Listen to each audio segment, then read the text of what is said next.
So hello guys नमस्ते। अनि यहाँ चाहिँ आज हाम्रो मम्मीले बनाउनु हुँदैछ हैन।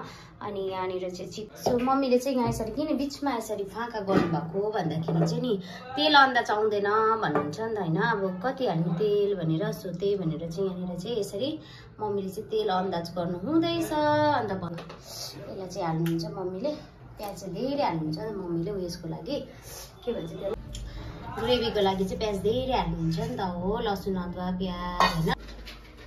मम्मीले चाहिँ अस्ति एकजना दिदीले चाहिँ चिकनको रेसिपी भन्नुभएको थियो भनेर चाहिँ मैले राखिदिएको। हुनु त मैले कति खेप चिकन रेसिपी दिइसकेको छु नि त हैन, तर पनि अब अनि यहाँ चाहिँ मम्मीले के हाल्नुहुन्छ भने तेजपत्ता हाल्नुभयो, अनि चिल्ली पाउडर, तेजपत्ता, प्याज, अदुवा, लसुन, नुन, तेल हालेर मजाले जिरा पाउडर, धनिया पाउडर हालेर मजाले साध्नुहुन्छ। अनि खाना खजाना चाहिँ यहाँ चाहिँ हाम्रो यो चिकन मसला। सो नानीहरूले चाहिँ ग्रेभी मन पराउँछ नि त, सो त्यही हो, त्यति नै हो रेसिपीमा चाहिँ यति नै आउनेछ। अनि हामी चाहिँ यसमा हाल्नेछौँ बारीक कटी हुई आलु। यसो आलुलाई चाहिँ काटेर भिजाइराख्नुपर्छ है ल, त्यसको चोपहरू सबै जान्छ। अनि भन्दै स्वाद अनुसार नुन। हेलो एभ्रिवान नमस्ते हजुरहरू सबैजनालाई। यहाँ फ्ल्यास लाइट अन गरेको छ, मैले तपाईँलाई आफ्नो अनुहार देखाउनुहोस् त, किन ब्याक क्यामेराबाट गर्दैछु। बेलुका चाहिँ एकदमै मधुर आउँछ नि मेरोमा। सो भन्दै यहाँनिर चाहिँ मम्मीले चाहिँ मजाले साँधिनु सक्नुभयो होइन।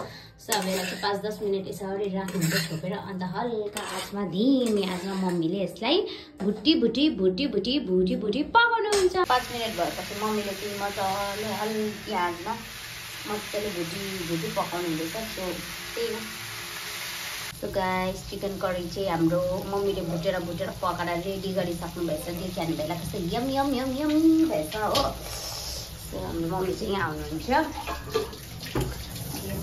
छरिदिने साथीहरू नमस्ते सबैजनालाई। अब बुहारीको चाहिँ रोटी बनाउने ड्युटी, सब्जी चाहिँ मैले बनाएर रेडी गरेँ।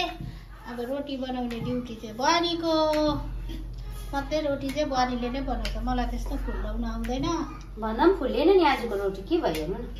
हामीलाई चाहिँ ग्रेभी छ, यहाँ बाबाको लागि चाहिँ ड्राईवाला, बाबाले ग्रेभी खानु हुँदैन नि, यहाँ देखाइदिनु नि। बाबालाई ड्राईवाला रोटी हुन्छ, बाबाको दुध अनि के हुन्छ मम्मी? दुध अन्त दाल। रोटी, दुध, दाल, मासु।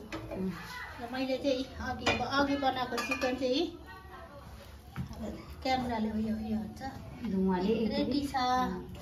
चिकन भात चाहिँ त्यहाँ पाक्दैछ है। खै भात पनि भयो होला हौ हेरौँ। अब बुहारीले रोटी बनाउँदै राख्छ, म चाहिँ धमाधम पस्किँदै दिन्छु। बुहारी चाहिँ पस्किन अलिक उयो गर्छ होइन, अरू त म पस्केर दिन्छु कि, खानापिना त मै पस्केर दिन्छु होइन। मासुहरू छ, सब्जी मासुहरू चाहिँ मम्मीले सबैलाई भाग लगाइदिनुहुन्छ नि त। मैले चाहिँ पस्क्यो भने सबै भाँडामा राखिदिन्छु, आफै सर्भ गरेर खान्छ। तर अहिले त अब घरकै मान्छेलाई चाहिँ मम्मीले पस्किदिनुहुन्छ। त्यसलाई चाहिँ त्यो हो, कम्ती मासु छ भने बुहारीको चाहिँ मन ठुलो छ नि त। म चाहिँ हालिदिएँ भने 2जनालाई खानै हुँदैन। हालिदिएको यस्तो हालिदिन्छ कि लास्टमा खानेलाई फेरि आलु मात्रै हुन्छ फेरि। त्यही लागि सब्जी चाहिँ मै पस्किन्छु। चाहिँ मैले मेरो नातिको लागि लगिदिएको, मेरो नाति फेरि चिकन रोटीको लभर हो क्या। मेरो बाबाले खाँदैछ, बाबा तपाईँको भन्नु पर्यो। मेरो बुढा हुन सक्दैन, सबैले बाबा भन्छ, म पनि बाबै भन्छु। हस्बेन्ड भन्नु।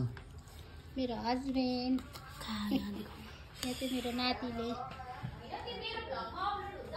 खाँदैछ।